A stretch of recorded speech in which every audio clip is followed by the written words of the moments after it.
Dito po sa video na to, no, nag-prepare ako kasi may lakad kami.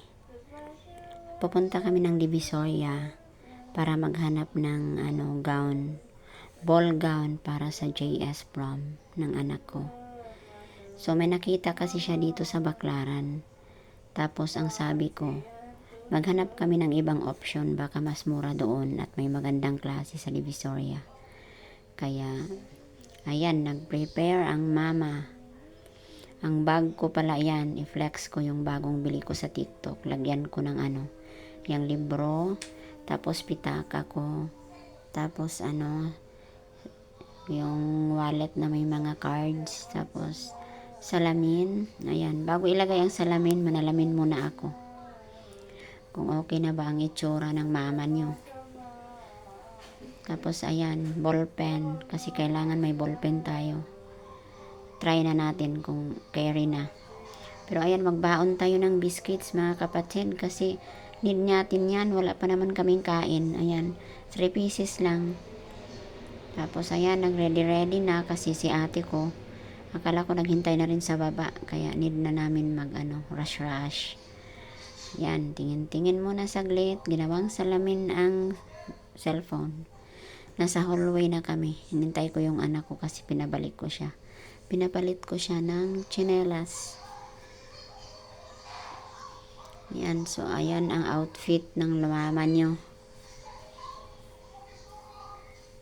Yan, nasa hallway na kami, naghintay kay ate. Then nandyan na sila. Dumating na si kapatid ko kasi kailangan niya din kasi siya ang expert about gowns. Ako wala akong alam. Kaya yan, the 4 of us nasa jeep na. Nakasakay na ng jeep. Tapos pagdating namin ng Divisoria, ayan, siksikan ang mga tao.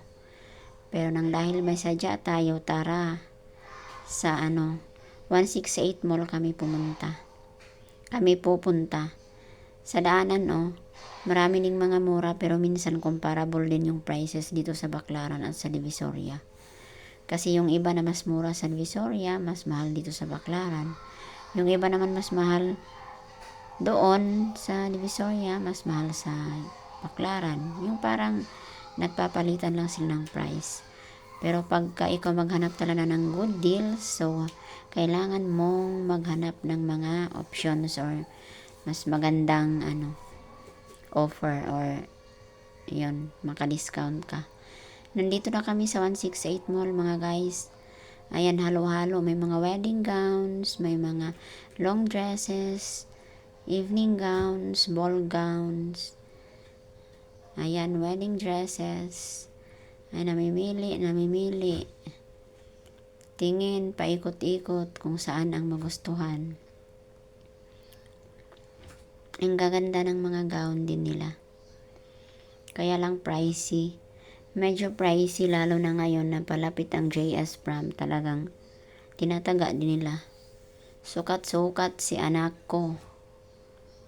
Ayan, yan yung first niya na sinukat. Maganda daw. Pero kailangan niyang maghanap daw ng ibang option. Yan. And then, the next one. Yan yung bet niya. Medyo pricey nga lang. Gusto niya nang bilhin namin, pero sabi ko, wag muna. Kasi hindi pasok sa budget. Ayan naman, pasok sa budget namin, pero hindi fit sa kanya. Ayaw niya. Kaya, lipat sa iba.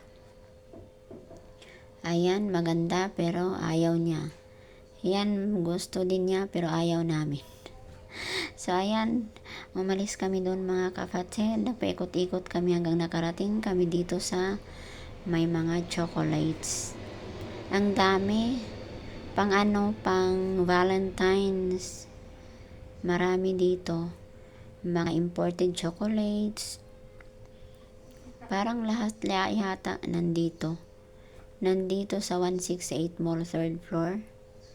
Kalimutan ko yung name ng store. Parang Lucky Store. Ano yun? Ayan, nakaupo kami. Tapos ako, tumayo para magtingin yan. Kunwari lang ang mama nyo. tingin-tingin ng mga pang Valentine's. Picture, video, para souvenir ba? Hindi naman ako bumili niyan. O, diba? At least, nakakuha ng picture ang mama nyo. O, diba? Ang gaganda. Happy Valentine's. Ayan. Diba? Ang daming binibenta silang mga chocolates kahit ano-ano. Marami. Ayan sila anak at si ate, pinsan niya, nakabili ng chocolates daw from Dubai. Hindi ko na nabidyohan dito. Tuwang-tuwa siya sa kinain niya. Diba? Gown ang pinunta pero chocolates ang nabili. Pero konti lang naman. Para lang pagka may kakainin sila. Kami. Ayan no.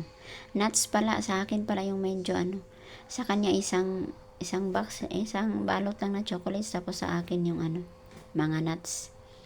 Ayan sa akin. Kasi gusto ko ng mga nuts. Sabi kasi, as we age, we have to increase nuts intake in our body. O, diba?